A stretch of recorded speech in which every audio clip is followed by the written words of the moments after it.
do feel that a lot of my journey did start from LSR as well.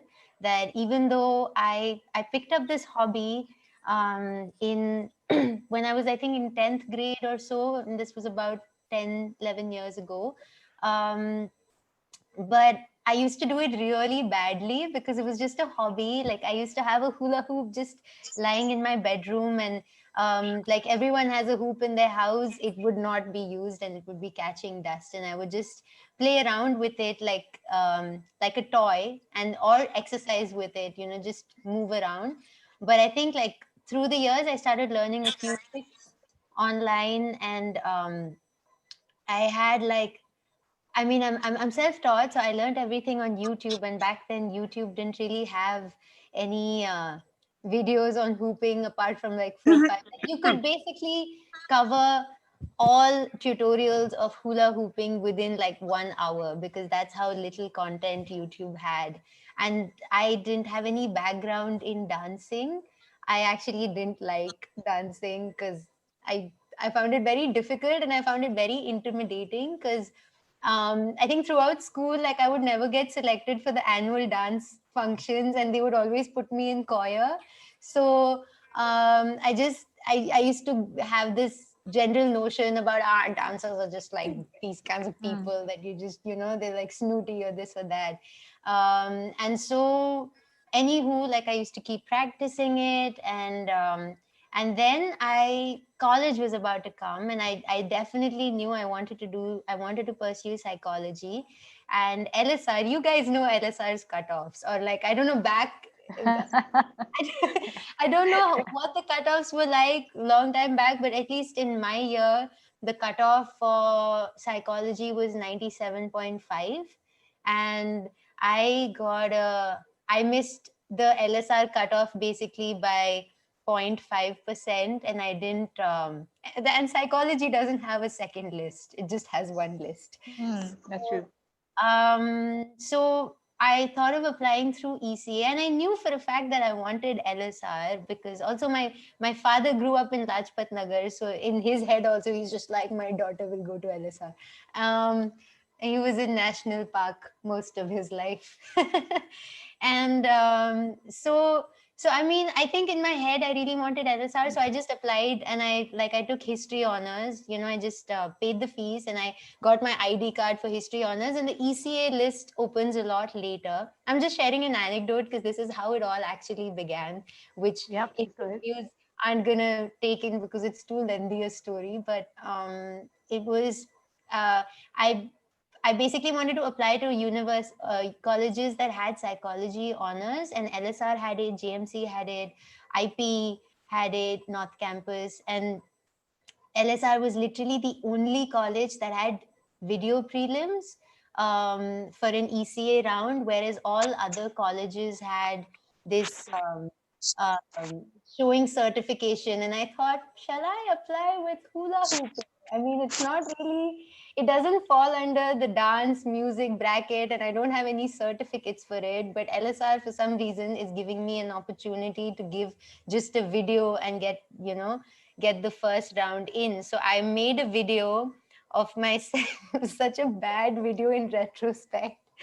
But I made a video of me hula hooping to a song sung by me on the guitar. Like, I was singing and playing a song, and then that was on one side, and on the other side, I was hula hooping, and I just applied. And this was the time Meenakshi Gopinath was our headmistress, and she was the one who took. So I got through the first round, and then she was the one to take the second round of interview. And it was like a one-on-one thing in the auditorium, in the LSR auditorium, with her on just like the first seat where she sits. And I had to go up on stage and just do a performance and have a talk. And she's like, okay, come sing for me, or like go do a headstand. And I'm just like, I don't know what this interview is all about. But I basically got through. And because I got through as an ECA kid, I was forced, I mean, I had to sign a bond about representing the dance society for at least 2 years. And I cried about it so much because I'm like, that's the one art form I don't want to do, and they're forcing me to do it. And so I was, and because LSR is also the college that wants to be very fair, even though I got through dance quota, they still made me audition for the dance prelims to get to get into the dance society. And so I auditioned for the dance society, and I sneakily told the president of the dance society, listen, just don't take me. If you have the chance, just don't Oh take me. boy. I'm terrible. You are making a grave mistake. And she's like, no, no, no. If you're an ECA kid, you're probably fabulous. And I was like, and then I gave my prelim. And then she said, yeah, you're right. You're terrible. But, But then did you get through? she then she told me, I am only taking you because you're ECA, but we're gonna have to work some extra hours on you because lady, you need help. And throughout the first year, I cried my way through first year because I'm like, I hate it. Why is this so intense? Because LSR doesn't give you like you don't get like too much ECA attendance leeway. Like you still have to attend all classes, and then after 4 p.m. when the classes get over, that's when you can practice for in your society, right? So it would be like 8 to 4 p.m. classes and then 4 to 8 p.m. dance talk.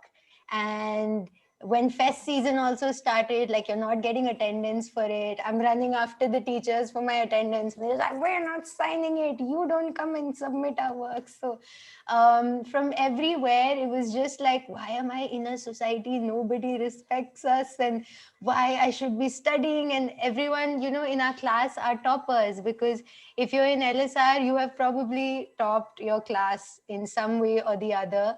So you're filled in a classroom with other toppers and you're getting terrible grades and they're laughing at you about it. And you're terrible in the dance society also, because the president is telling you we need extra hours on you. So I think like first year was generally very intense, and I didn't realize when it happened, but I think during the fest season and just getting a taste of Delhi University, getting to perform on stage for the very first time, getting to perform in-house on the LSR stage, and the LSR crowd just hoots for you like nobody else. Like I don't know how they get that strength to just go like yeah, yeah, dance talk and all of that. So I don't know where it happened, but somewhere in the middle, I just really fell in love with dancing and fell in love with movement, fell in love with just being on stage, of just, that nervousness of getting on stage, getting to perform with your team, representing your college, winning medals for it, getting certificates, and then, getting the thing that, oh, you've made LSR proud in some way. And I think somewhere down the line, like, I don't know, it just somehow like really clicked. And that's when hooping also truly started for me, because before that, everything I did with hooping was like, look, I can do a trick, look, I can do this trick. But with those rigorous hours of training, and like these everyone in LSR is just so vocal about how they feel, so they just blatantly say, this is disgusting, please do it solo, or like come back after 4 hours of training. And they're just brutal. And so you're like, okay, fine. And you just, I don't know, like I think the amount of resilience that just the first year gives you as a facha is Acha. it, That's the yeah, word for a lot of people out there, which is a fresher. But yeah. I mean, that's an incredible story, and I can see how Elsa has impacted. So I thought this is new for me. I did not know this. That it's with Elsa that you started your hula hoop. No, you did not. You had done it before, but I'd Elsa done is it what before, pushed but it. But LSR it's is, what pushed you into refining that form of art, right? So how has that changed your outlook when you get out of college? When you get out of school and college, until then, everybody is in that little cocoon, right? And then you get out, and do you think that okay, this is unusual? This is what I'm going to make a profession out of. This is what I am probably going to. This is what is going to be my mainstay. Did you ever think like that, or was it something that you literally went with the flow? I think with the latter, because I think for me, hooping was, I never had this moment that, in a lot of movies you see some artist and they have this passion and they're like, I'm going to leave all my studies, I want to quit my job to do my passion. And I didn't Mm, have that. I think LSR genuinely made me love psychology. mm, Throughout school, I loved studying, and I joined LSR for the studies, and I didn't have any intention of joining a society. And I truly did my best to be able to submit all my assignments or really study for it, and apply to places. Every year I did internships as well. And so, um, my thing with hooping was just something that I like to do in my pastime, and I think that's what made it so special for me, that I never devoured any kind of. I mean, I never received any pressure from hooping that, oh, I really need to improve my skill because this is something that I'm going to do professionally, or like, I should get so good at it because I want to leave studies to be able to do it. No, for me, I genuinely wanted to do my masters and MPhil and PhD and be Dr. Eshna, and all of that desire was there. And so, which is why even like once, yes, I mean, like I even after LSR, I joined a year later. I joined this to study movement therapy because I think the only difference that coming to college and the first 2 years did was the fact that I joined in thinking I do clinical psychology, but because dance came in my life, I realized that, oh, maybe I want to explore something more alternative, alternate, and I attended like some drama therapy and shadow therapy workshops, and I was like, wow, this is very interesting, and maybe I want to explore more of this. You're on mute, Puneet. can you hear me now? Yes. Okay. So, what was that point where when you started realizing that this is something that you can pursue without any I mean, there is that point, right? There's a tipping point where you think that, okay, I've posted my videos on social media and now I'm becoming an influencer. And those numbers just start coming in. So you are the influencer amongst all of us. So this might be a very naive question, but then there is that point where, the numbers start coming and you start saying that, okay, you're making an impact with your art. At what point does that shift? Because I know what happens with influencers is brands get in touch, people get in touch, and then it for so many people that's a very very main source of income, when the more number of followers you have. So when did you hit that sweet spot, or when did you realize you hit that sweet spot? Honestly, not very long ago. Like I think sometimes social media is a lie as well. So for at least like the last 2 years or 3 years, I have had a decent following in terms of like being considered some sort of an influencer, because I had a decent following enough to be approached by brands for Hmm. collaborations, etc. Hmm. But I it's not like I was getting work out of it. Like I would automatically say no to brands that didn't resonate with me, because I don't believe in promoting a brand that I don't believe in. Like I'm never Hmm. going to use their product. Why should I be talking about it? Fair enough. And apart from that, also I would be performing and stuff, but if I ever tried to teach, no one would actually show up. So like I've been teaching for 5 years, and for at least the first 3 years, when I take workshops, max one or two people would show up, three people would show up, and it would be very demotivating. So I think at least for the last, like the first 3 years of teaching, I was like, obviously I'm not going to pursue this. This is a dead zone. Hmm. But I think I was okay with continuing to teach because I was also studying constantly. Like I took my first hoop workshop when I was in first year, and I would sometimes travel to other cities. Sometimes I would buy my own flight ticket to be able to take a workshop somewhere else, so I'd basically be going in the loss, but Oh. I'd still get that chance of, hey, I got to teach in a new city. And it was just Yeah. because I wasn't getting money out of it, and I was still getting by as a student, and I'd make like a little bit of pocket money from um, just some performances and stuff. I Teaching. felt like I didn't have that pressure of, Mm. oh, why am I not getting students right now? And I was actually very okay with it, because honestly, like, none of my friends would ever try to take the hoop. They didn't have that interest that, hey, let me also try it. So I genuinely thought I was in it alone. And I think as an art form starts to feel so lonely, that you don't really talk about it. You're just like, okay, like, I'm in it by myself. And so I think I drifted from your question, but your question was about social media. So social media obviously portrayed that I was having a dreamy life because I was getting to travel a lot. But on the other side, like, I was busy feeling very lonely about it.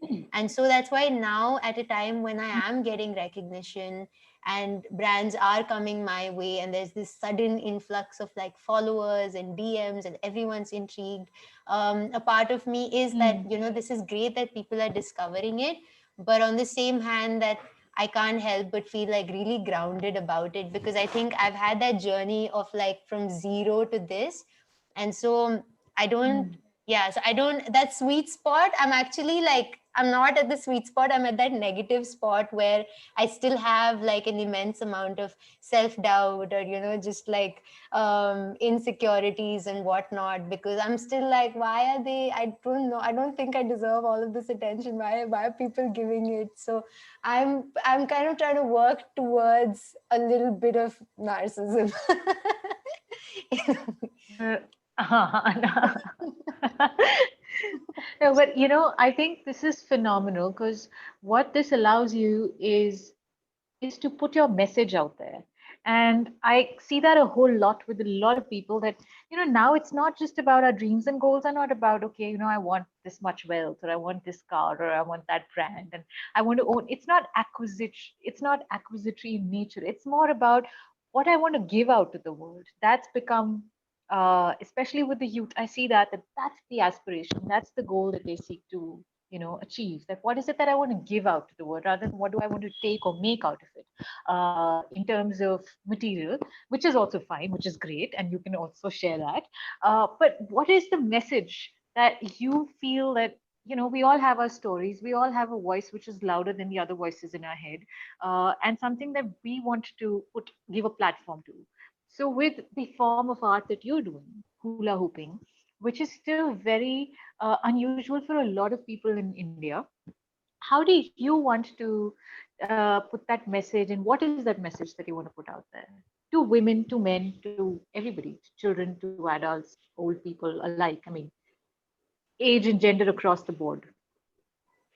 Um, Honestly, the reason I first even took to teaching, and I had this immense love for teaching hoops as opposed to performing it, is simply because I love doing it so much, and I wanted to be able to share it with other people. Mm. Monetary or no monetary, but like, I just wanted, and I obviously wanted company to hula hoop with. Ki, like, Yeah. chalo, if I teach someone, at least I'll get to do it with someone. Ah. Um, and that was always the desire, to be able to share it with others and to be able to share that feeling. So for me, hooping isn't just hooping, that I wouldn't want to teach it as like an exercise or whatever. I feel like there's so much more you can dig deeper in it, like, and which is why the focus on just, the mental health benefits that come with it. And I think with my studies in movement therapy, it really put a lot of things into perspective, because then you become more aware of, motion and emotion, and how the mind body awareness, there's so much connection in all of that. So I think that theoretical knowledge helped, because it kind of validated all the things I was already feeling. And Mm. you also have like a personality shift when you get into something like this, which is not competitive. Like, I feel like it's so important to have a non-competitive sport in your life, seeing that everything around us is so Yeah, competitive. it's so rat race oriented right It's now. just Yeah. everything is about that. And like, with Yeah. when you meet hoopers, there are also such few of us. Who are we going to compete against? But Mm.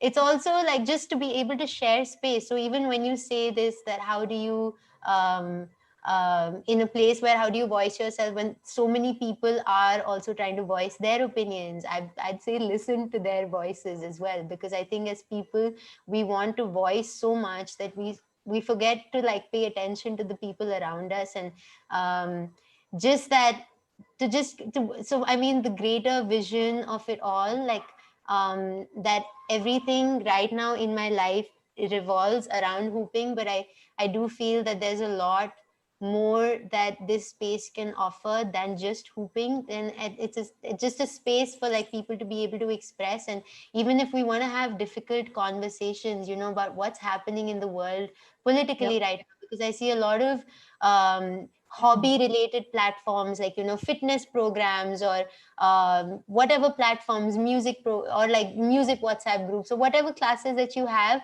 People don't have these difficult political discussions, like, you know, what's Mm. happening with Dalit cases, or what's happening in environmental issues, and all of that is not being talked about. So just if we're able to create a space where dialogue can even happen, that's a very safe space, because then you're holding accountability and taking responsibility, and just getting those feelings out of Mm. something like a plastic toy, which almost sounds profound, but I genuinely feel it's possible. In fact, in the past, I have taken these fundraisers, and I used to call it Hoop for Hope. And we used to keep raising money for things, and the kind of turnout that comes from it, I do see a lot of potential. And I also feel that very like-minded people get into something like this to begin with. So vision wise, I have a lot of plans, but Ah. but maybe you should ask me more as like close short term goals or whatever. Yes, please tell me, what are your short-term goals Like at the moment, to just make hooping very accessible to people, because to it people? makes me, yeah, it makes me so happy that, you know, something, it's very, it boosts me a lot that, like, you know, so many people are intrigued by it, that they want to know about it. Every kind of message that I've received has been on the lines of, I didn't know this existed. What? Mm. I've been living Mm. under a rock. And I was like, can I tell you more about it? Because I want to be able to say that. And Yeah. uh, Yeah. so also, you know, like to be able to just share information about, you know, what kind of hoops to get, and that's why, like, it's so crazy that we're having this talk, because I just got sample products of my new hula hoop. um and Can we just, see them? yeah, it's a very, and I felt like 100% entrepreneur at this point, because something that I designed I designed Whoa! it, Oh, but you design it. So you in can the like sense, get them custom made and all. yeah, like, I mean, these exist only in America. The problem is that India doesn't, because it doesn't know about hooping, and it doesn't have a hoop culture, which is why we also don't know the cool hoops that are out there. And we only think that hoops are those kiddies hoops, you know, the colorful ones Yes, that you yes. join. And those I are really love the LED ones though. I find the yeah. LED ones So, really cool. yeah, but these kiddie ones are what are available, and they're not good hoops, because they keep breaking. So I have, Wow. I love the wait color. for it. Wait for it. This is Okay. like an adult size hoop, but it's also travel friendly, because what happens is it's got a button here. And Ah, so it's awesome. Okay, yeah. actually a much bigger hoop. Oh, nice. Oh, So, and I have it in different colors and stuff. that But is so wonderful. so, That is so so I feel, wonderful. yeah, so I feel like with hooping, I'm just learning so much. Like, I'm learning the back ends of running a business, because I have a company now. Um, and we just, Yeah, you want to, Eshna, you want to quickly tell. Okay, so this, I think what you're going to say now, what I want to know from you now is something that might just help a lot of hula hoop aspirants and a lot of curious cats like me. Um, that how do you turn an entrepreneur with your passion for hoops? So what is the, I mean, I understand. I understand. I'm not a novice to the idea of a passion turning into business. But what happens? Do you design your own hoops as per yourself? And then do you also like sort of get involved in the sale of it? Or, I mean, or do you design programs? Or what do you do? What does being an entrepreneur with this passion mean? so I mean, this is something that I think 2020 has taught me how to be an entrepreneur, because I actually spent the Got it. amount of hours sitting at home going like, I can't step out, let me start a business. Hello, um, sister. yeah, so you can. I mean, I initially started just with like basic live classes, but like my programs were never put out as online classes. Let me teach you how to hula hoop, but we put it out as a 4 week experience, and it's a very immersive experience because, like I said, that I do want hooping to be more than it is, and more about you catering to your feelings and like your well-being and all of those things, like a self-care alternative, as opposed to just guys, just try to get 4 tricks down today or whatever. So Yeah, it was a yeah. 4 week experience, and it was doing really, really well, and our wait lists were increasing by the day. And this is much Wow. before that video went viral, that our wait lists were booming, which is why I decided to create like these pre-recorded programs, which are like these self-paced courses that you can watch from any time zone. You don't have to worry about that, kind of like Yeah. how you have Skillshare or Udemy or Right, right. Coursera, etc. So it becomes like a learning management system where you can learn with me, and it's like a full classroom experience. But the only difference, and kind of like Zoom only, because Zoom also you're watching it through the laptop anyway. So I have Right. that coming out, which will automatically cater to a much larger audience and teach them the basics of hooping. And that eventually more of my intermediate classes can be live and in person or whatever. In person as Wow. in like Wonderful. live. Yes, um yes. and then, yeah, so I mean, as for the shop, I had been running a shop, and I was packaging the hoops myself, so it would be How um lovely. but now I don't know if I'll be, so like, I've placed an order for about 900 hula hoops, and they're all going to be put here in my room for a month. I don't think I'll be posting Way to any. go. I Way don't to think I'll go. be That's when posting we should interview you again because then you're going to be swimming in those hoops and then you can just pop your head out of that. Okay. And you can just take us through each and every hoop, you know. I'm sure that there'll be a story about each of like, get out of it. Just come on. them.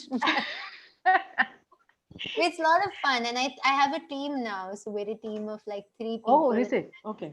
two very sweet interns with me, and they really help me design all my programs, and they've been helping me with the shop, and I have like a shop on Shopify, and this the Ah, platform. okay. Yeah, so I mean, that's like a whole other topic Maybe I altogether. think, Eshna, what you can do is you can share that link or something with the ELSA team, and you know, Definitely, like we should when promote our own people with what they're doing and where they can find links to your courses, to the courses that you're going to be conducting, and to what you're selling and where you're selling. So I think I'm sure a I lot will. of ELSAs would love to start tapping into that and sort of Yeah, learning. yeah, and the very Parul has a sorry, please continue. no, nothing. Then yes, in fact, I taught my grandpa how to hula hoop. He does it terribly, but he can do it. But in fact, like about 3 years ago, I taken a workshop for women strictly over 60 years of age, and it went so well. They were so good because they had. I feel like the older you grow, you have zero cares in the world. Like they're like, it's falling, it's fine. Let me throw it again.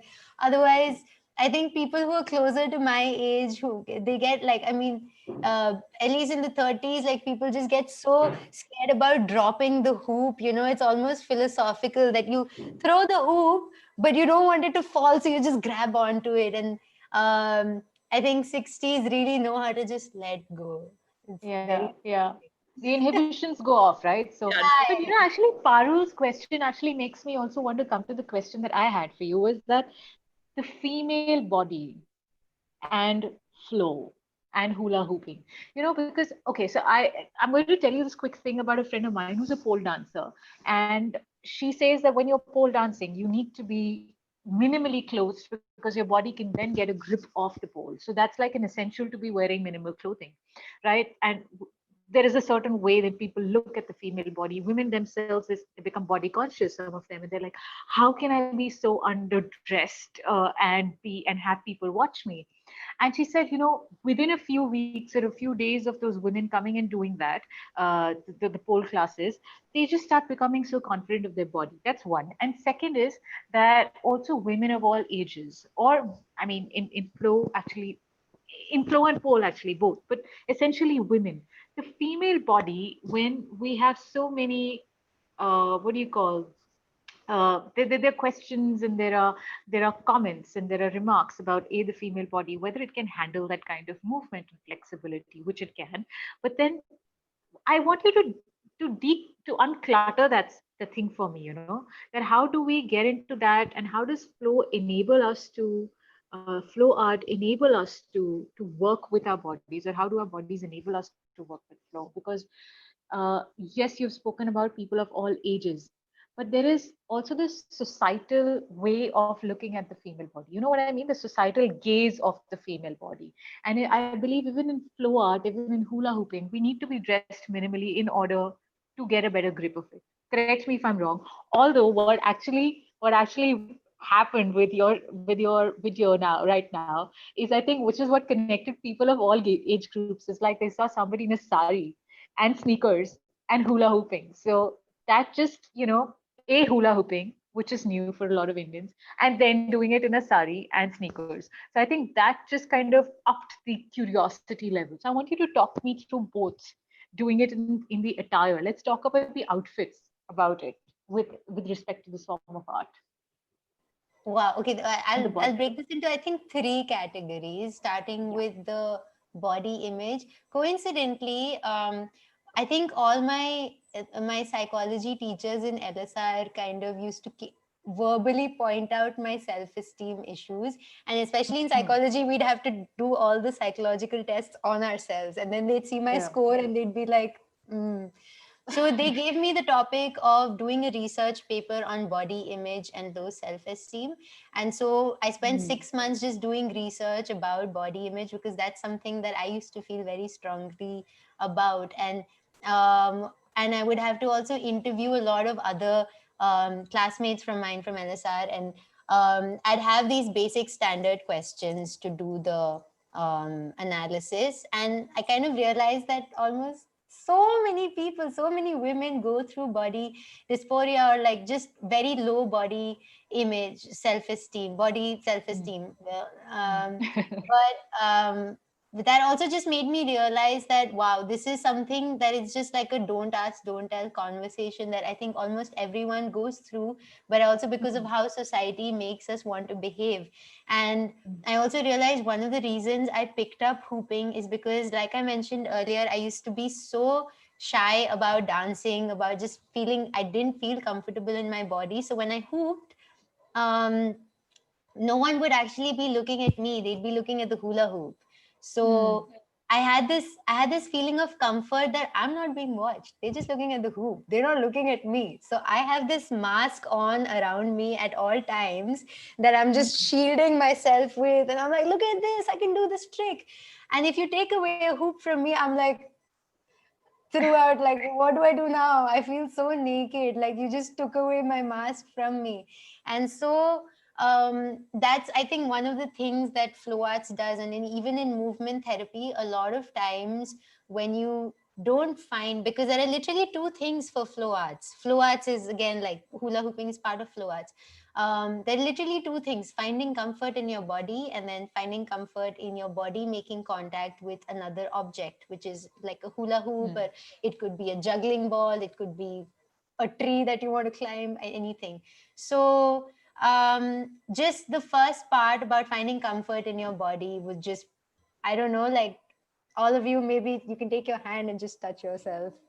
And a lot of times people find that very hard to do. Like, why should I stroke myself? This is not something I do, and this is not something, that we're used to doing. And maybe we can all try it right now. Like, Okay, just let's take your go. hands and just like, sometimes we just forget to see what our body actually feels like. And it's, we forget to notice what our hands look like. We're using it at all times, we're working with it, but we don't notice it, we don't pay attention to it.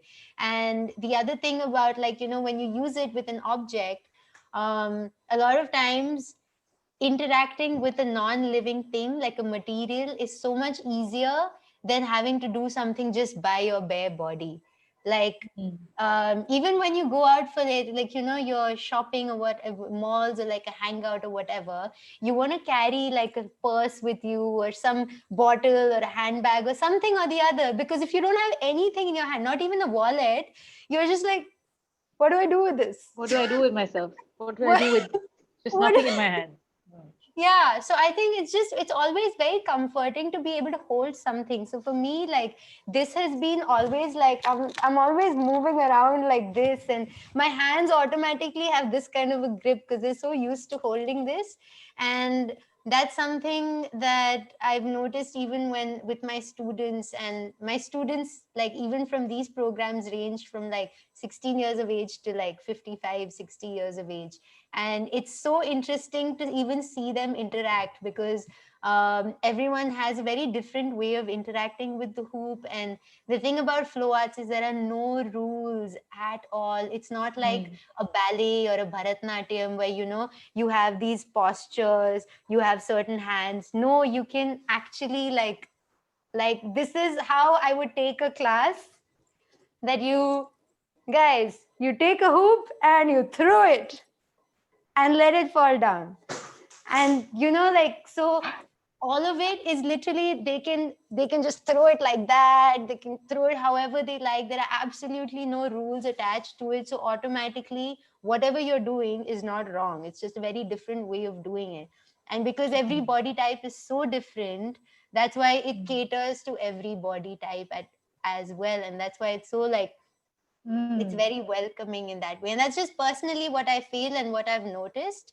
But Mm. I think it answers two of your questions. And then the last Yes. one was the sari flow situation. Yeah. Yes. We have to talk about that. We haven't actually we've spoken about everything, but we haven't come to the main thing because I was like, I it's just there so fresh and vivid in our heads right now. But yes, you have to talk about that. I think also, like, I love wearing saris. Mm. And Mm. also with like with and I think saris also happened for me like 12th, after 12th grade, like you have your graduation in 12th grade where you get to wear your sari. And then in LSR we got to wear saris so often. Every third day someone would be in a sari or someone would be in their traditional attire. And honestly, sari flow wasn't meant to be sari flow. It was supposed to be called something else, because I at the time wanted to cater to like the diversity in our things also. Like, even in, like, say for the in the Naga community, they don't wear, they have, they, I don't know what it's called, but like every all different tribes also have different attires as well. So but yes, we all love to wear saris in LSR, and I just wanted to keep it very casual. So coming back to the point, Yeah. I Yeah. absolutely love wearing saris, and we used to do this really often. We used to, seeing that you guys were talking about disco and all before this session had started. So after like Tarang would end, and we'd party it out in hoskas or something, going karaoke night in our saris, and or like, Oh just yes, kind of, I remember doing that as well. yeah. So after Yes. every occasion where you've worn a sari in college, you're Mm. obviously going to party outside in Yeah. that sari, and you're going to Yeah. be that. Dancing on table counters with your sari on. Yeah, yeah. Like, I The think the JM, Backstreet Boys, I think. yeah, I think the I remember JMC, mine. the JMC girls and the other college girls used to be the ones that, after their sari thing, they would dress up into something cooler for them, but we'd always like stick to the sari. And Yeah. but regardless, I think I've always loved wearing saris, and I've always been very terrible at wearing saris, which is why I'm just like, yeah. And I just did it for feels. It was one lockdown day where I'm like, I really want to dress out. I really want to go out. I have no reason to go out. Let me just wear this and party in the house by myself. And Oh. I do believe that, and this is a question I get asked by a lot of people, of what attire should we be wearing for hula hooping. And generally I do say that yes, lesser Mm. clothing is a lot easier, because you want that kind of friction on your body to be able to spin the hoop. But at the same time, you Mm. can do a lot in pretty much anything that you wear. And I also felt that sari is something that's so familiar to women in India, but hula hooping is not familiar. So if I Mm. mix something that's familiar and something that's unfamiliar, then automatically hula hoops become familiar. Yeah. So that's what happened, and obviously I was not expecting the video to go viral because it was a practice video. It was a practice video, and I meant to shoot the actual take right after the video ended, but my storage space died. Now this is something nobody knows. My storage died. Like I was like, oh, it's full. What all do I delete to be able to shoot a proper one? And I was like, I don't want to go through that effort. Let me just post this But one. that was so fun because I think it's so natural, you know. I think your hula hoop also fell at some moment, or there was some sort of Yeah. a.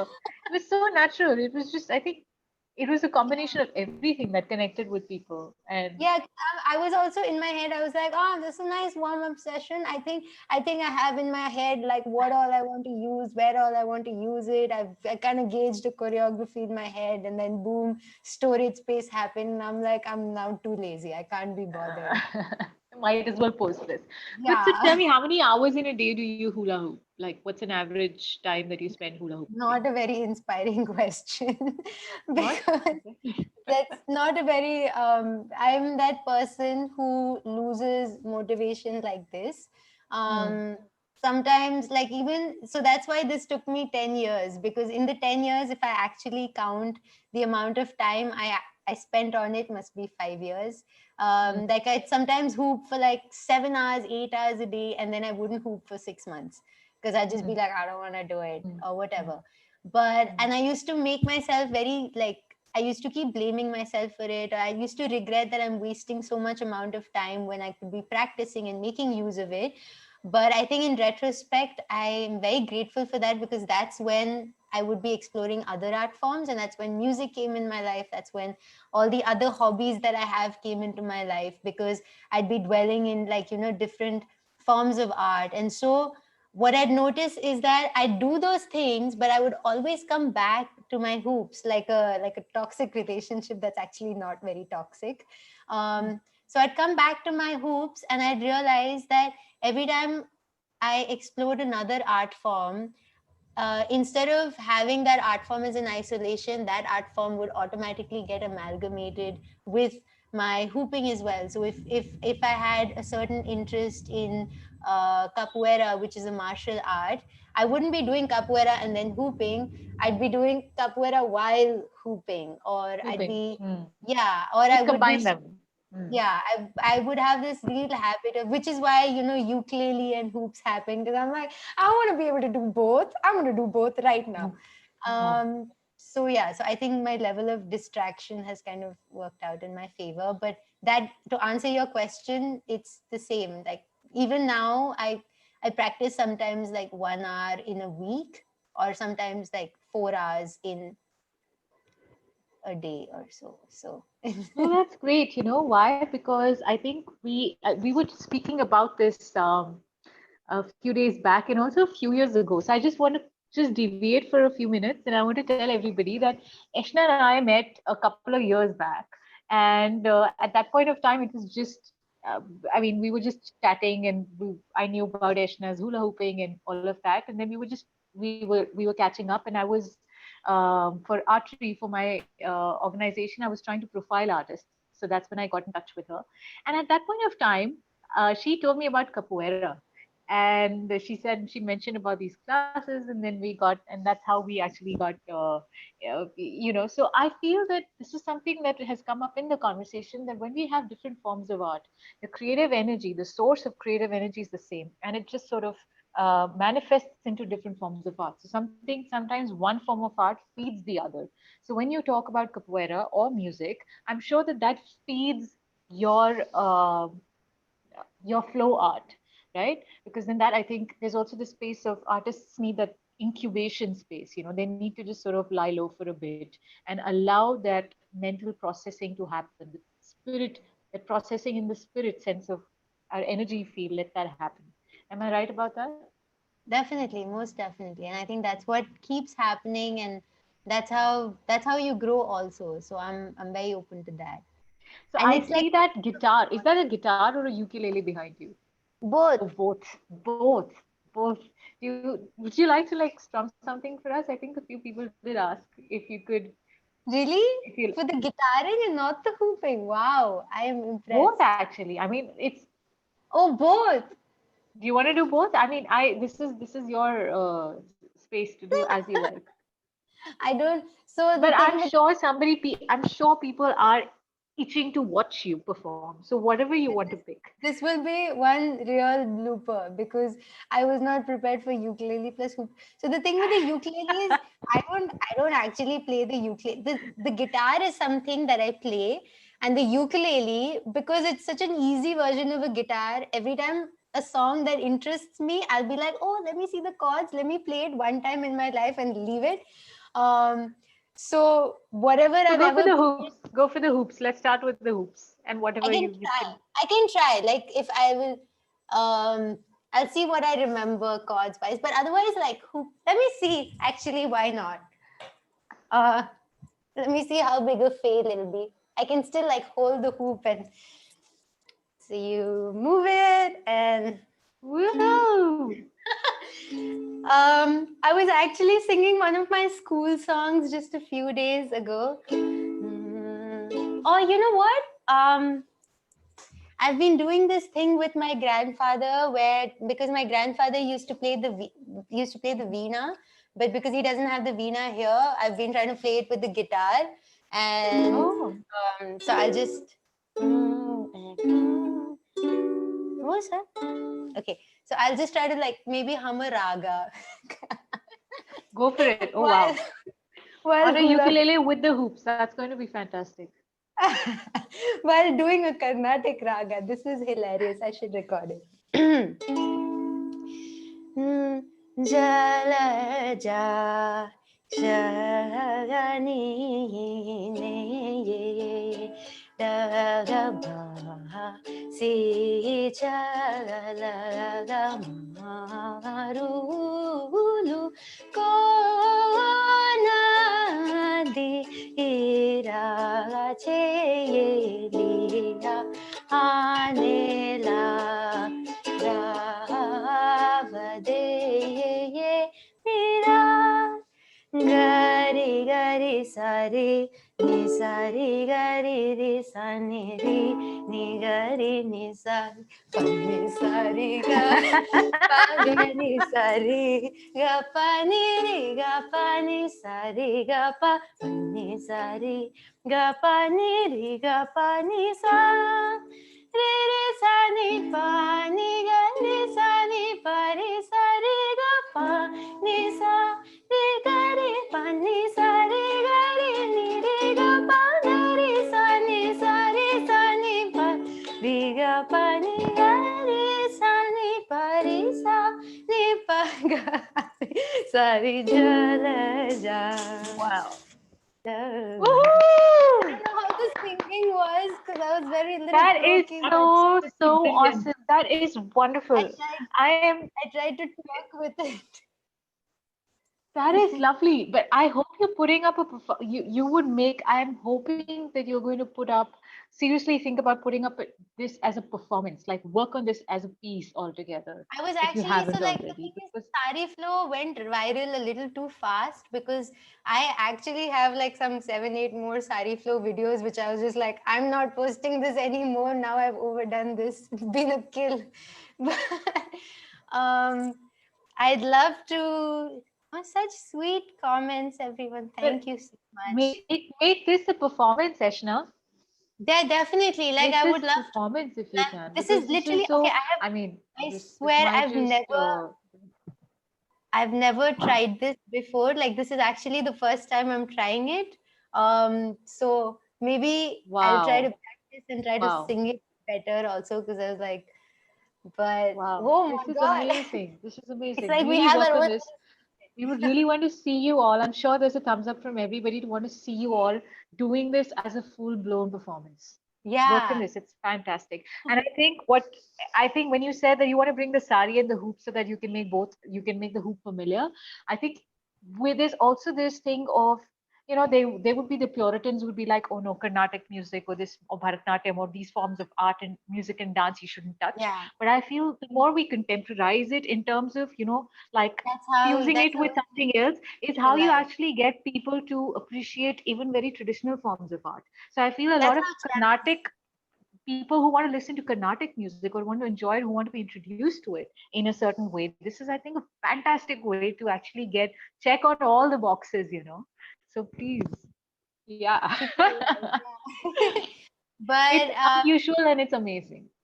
I should definitely like do something to like may send you all hula hoops and then maybe take a workshop with all of you. Because Say yes. it's actually so easy in the sense, and I'm not saying this out of, oh, you find everything easy, but I genuinely mean that you'll find if you have the right kind of hoop, you can do it. Like it's definitely doable, and I'd love to. You're I'm all very. sure we're all in. We're all in. You tell us when you can do a workshop for all of us, Elsas. I mean, we Yeah, can't I'll wait. send hoops your way. And they would be pretty fun.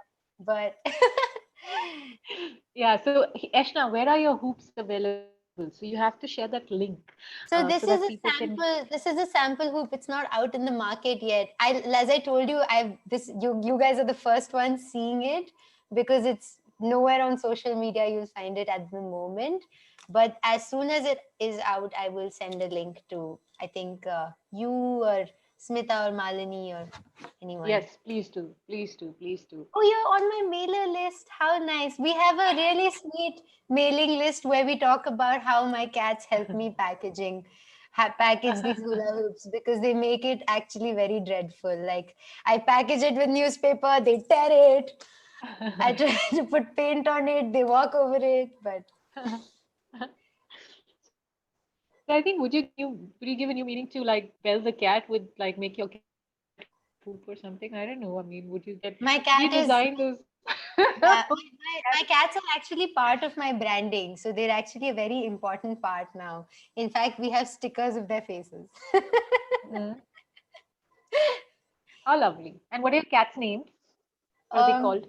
Kaju Kishmish. They're not very creative names. And They're lovely. the black one is called Kaju because my dad didn't want to be racist. Also, so it's a little confusing. I can actually send. Maybe I can link you my mailing list here, and if you'd like to join it, you can most definitely uh, join it. I don't know, or like I can send the link like anytime sooner also.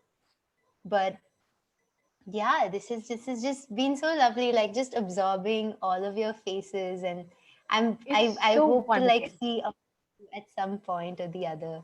Someone asked me about Tihar jail, by the way. I think I saw some. Oh, how Yes. do you know about it? So it's there on your profile on LinkedIn. And Ah, it really amazed me. I said, I have to know what you did and what made you go there. And, LSR. That's we did it in LSR. Like this is ah, one of the things that me, a girl from Drams. So I was in Dancer. I was the Dancer secretary that year. A girl from Dramsoc and a girl from um, the art society was in it, and we just pitched it to like our latest headmistress, and we were like, we want to take workshops in Tihar jail, and it was supposed to be just a 1 month project, and and yeah, and so we did it for a month, and I realized I really loved teaching at Tihar jail. So the others kind of did like they finished their 1 month, and I stuck around for 6 more months, saying I really like teaching these inmates because they were phenomenal. And I think the reason I left it also is because I became too fond of them, and my parents Hmm. started getting worried because. Uh, Many wanted my phone number, and it wasn't a very safe case. So Ashna, I think so. This has been so lovely, Ashna. There are so many things that one is intrigued by, one wants to know, and one wants to know more, because I mean, the history of it, the future of it, the present of it. There is so much to know about it. I'm sure we're going to figure some way out that we can do some more sessions, and we can find a way that you can teach all of us. And so I think this sets the ball rolling for that to happen. For Before we sure. wrap, I want you to share something, because I feel every form of art gives us something. It bequeaths us something. What is the life lesson that hula hooping is giving? I What's that think one life lesson which is really dear to you? And you're so young, but you are way beyond your years. So I want to know what role has hula hoop played in that. I don't know if I can name one. Okay, go ahead. Name as many. um, I think the biggest takeaway is that it's brought play in my life, and that's Mhm. something that I want to keep for the rest of my life. I mean, of course, it's gotten stuff like it's made me grounded, it's making me more aware, and all of those things. But most importantly, it's the play, because I am definitely much more playful than I was when I was actually much younger. And I see this in the people around me as well. That I think I was a very serious kid throughout school. I was the exceptionally serious, didn't smile at all, had two friends in total, and cried about not missing out on that one mark that I lost, and took everything very close to my heart. If anything bad happens, life is bad. And Mm. everything became very serious. And I think hooping has really made me learn to laugh at myself a lot. Like that's why all my videos are me perpetually laughing at myself, because I went too far ahead with it. But it just made me so playful, that I want to be able to share that. Like the whole thing of finding that inner child is so special. um Yeah, yeah. yeah. How So lovely. How lovely. So excited. I think people, if you have things to ask, you can just keep putting that down there. There is so much. There is so much to. Um, can I come in? Dr. Puneet, Oh, MG is here and leaving a few okay. messages for Isha. Can you unmute MG so she can come in? Oh She's my been god, announcing and Meenakshi! leaving messages. They've been coming to my window. I So just saw Eshna Kutty. Oh my gosh, we got MJ's here. No way! Just wanted to thank you. It's Oh, been so phenomenal, really. I can't believe it. Building in and kind of pirouetting around. It's just thank you for putting us in touch with fire in each one of us. And really, happy flow, happy flow on all the universes that you'll conquer. Thank you again, Ishna. It's been fabulous. Thanks, everyone. It's lovely. Thank you. Thank you so much, Meenakshi ma'am. I can't believe this is happening. I think the last time I saw you was on your birthday, when you spent it in LSR and you went on stage, and that was my last interaction with you. And it was MG's birthday, and she called me on stage and she hula hooped on stage. Wow. Very So bad. vividly, because I don't think we've had a much like a more sporting headmistress, and it's just been so inspiring. And I think I was that batch that had to witness Meenakshi last year, and then 1 year without her, and then 1 year with the new headmistress, and it was just like a very uplifting kind of So have fun and thank you very, very much again. And we will meet soon. thing. And Most definitely. thanks to all of Thank you you. for making this possible. And of course, Puneet always brings out the most artistic in each one of us. Thank you, ma'am. Yes. Okay, great. Manish ji, ये जो माल है 40 40 42 है या 42 44 है?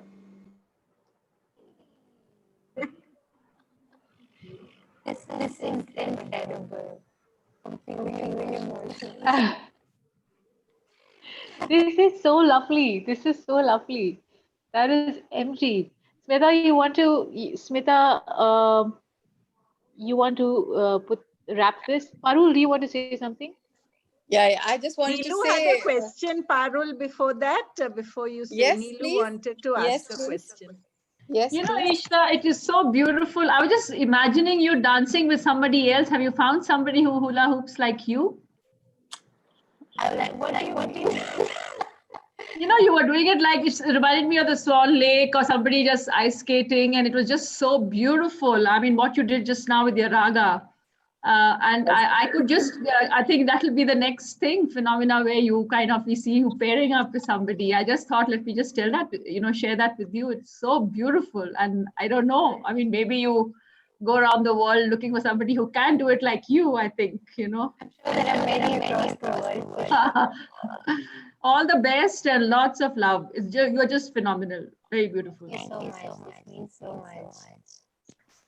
Sang, really, what I wanted to say, is that just looking at you and looking at life as it happens, that, we all really need to throw all our problems around us and spin and laugh and dance between them all, and that's what, comes out in life. It's such a beautiful thing that you're doing.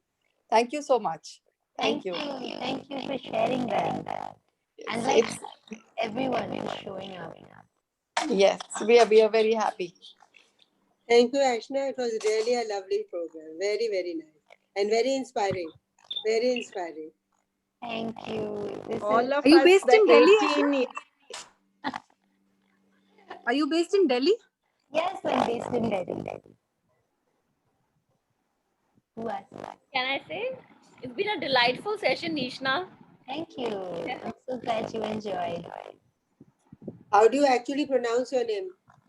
Eshna, like saying ABCD, the letter A, but it's written with an E. Eshna. Thank you. What does it mean? It's a desire that can't be fulfilled. I don't know what my parents were thinking. Oh my God. One unfulfilled desire this girl is. Thanks, Eshna. That's Very, lovely. very enjoyable talk. Thank you. Thank you. Thank you so Hey, much. Eshna, Thank this you. is Sushmita, and I don't know if I missed hearing the answer to that. But did you also train in Carnatic vocal, and do you continue to train in it? I've actually never. My grandfather is a Carnatic musician. I mean, he was a journalist, but he's always been a Carnatic musician and been teaching. And I was that kid who was like, I want to do Western music, and it was a big mistake because I didn't do Western music or Carnatic music then. And it's only this lockdown when we have been locked together, and my grandfather is no longer getting to teach his students in Kerala. So I kind of became his guinea pig that I'm like, come, teach me, come on. And so we've been singing every day, and Carnatic music happened to me only at the age of 23, and I'm 24 now. So it's been a year of it. And yeah, I'm loving it. I'm having complete regret of not having picked it up when I was 3 years. But it's okay. I'm okay with that now. There's no age. You're saying that to everybody out here who wants to I learn know. hula hoop at the age they are at. So so I don't think that even counts as regret. Very hypocritical thing for me to say. It's a lot easier said than done. I hear it. Yeah. I'm doing it for the fun of it. Again, like I think like I'm pretty sure many of you out here must be competitive beings or want to be the best at everything, because I've always wanted to be the best at everything. So my first thought about wanting to pick up music was, can I do this professionally? So Which is a fair enough ask of oneself. but I'm trying to like just have fun with it. I'm definitely seeing the beauty of Carnatic music. But please make that into a performance. I mean, literally now I'm begging you to do that. Because Credits, ELSA. this glimpse that you've given of this, of doing that Carnatic music with the ukulele and the hoop is just phenomenal. I'm sure this is going to get more people, and I know I hope the Puritans don't get offended You by can it. give Elsie the credit for the first performance. Yeah. They just threw me on like the Zoom stage. And you know how many agreed to that workshop, and you know our ages before this session started, we all confided in you, remember? This is for you guys, yes. Yes, yes, it is. I give you my word that raga with hoop and ukulele will happen, and hula hoops will come your way very soon. Woohoo! Yes. Also, it's such a funny thing. So when I was in the dance society, we had a section for me to hula hoop in, and like there'd be 5 of us hooping because I taught like some of my other group members.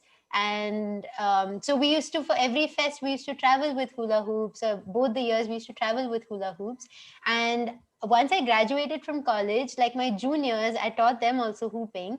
And so they picked it up and they became so good that they started incorporating hoop choreographies in the LSR dance choreography. And so there was a hoop choreography even when I had graduated.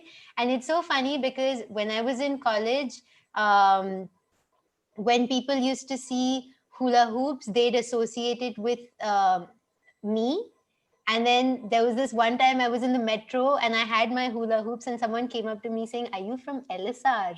So it's so crazy Wow. because automatically that switched, that they no longer recognize me, but they recognize the hula hoops to be, she's probably from LSR, because there was so many LSR girls from the society who'd be carrying it.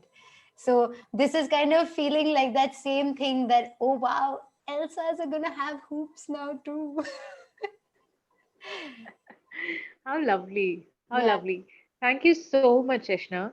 Yes. And I hope this is the first of many conversations we have going forward. Thank you. And just keep at you've piqued our curiosity, you've piqued our interest, you've got us all intrigued, and you've got us all educated a little more about hula hooping than we were before your session. So I hope that that happens as well. The education around this form of art, and I feel that there is so much more I want to ask you, but we're going to park that for another session about, because there's something about the history of hula hooping and all of that I want to know also. But I think at this point, if there's anybody who has any more questions to ask, please please shoot away, or we can otherwise call this a wrap. I just want to say that we can't wait to get started with you. So really, really, really looking forward. In fact, you know what? I'll drop the link here. Where do I put? Yeah. I'll drop the link here. So if you see it in your chat box, this is like the type form where you can just join our mailing list, and that way you'll just be posted with everything that we're up to, just in case. Otherwise, like I think separately also, I'll like maybe send Puneet or someone a link or anything, but like this is an automation that you will be the first to receive it. Fantastic. Awesome. Fantastic. Thank you so much, Eshna. Keep Thank you for having smiling, me. keep dancing, So keep much. making us all smile, and keep bringing out your inner child, and encouraging all of us to bring out our inner children. So thank you so much. Can Have I a say something? Can I just say something? Thanks so much, Eshna. It was a fantastic session. And like I told you, you will meet a lot of funky LSRians on this side. So you see, it was fun. It was great fun. Puneet, thank you very much for a brilliantly done session. Such amazing, interesting questions. And the performance was just something else totally. mind blowing. Absolutely. And before I say bye-bye, I just wanted to remind everybody that our next talk is on the 24th of October, which is 2000-year-old heritage of Sanskrit literature in Kashmir. And the talk will be done by Sri Haksar, and the moderator will be Mugdha. And so please, at 5 p.m. on the 24th of October, we'll see each other again over here. Thank you. Fabulous. Thank you so much. Thank you. Thanks a lot. Yeah. Bye. Thank you for Thank you, having me. Eshna. Happy to see all Thank of you so you. much. Yes. Thank you. Thank Wish you. you all the Bye. All the best. best. Bye. Thank you. Bye. All the best.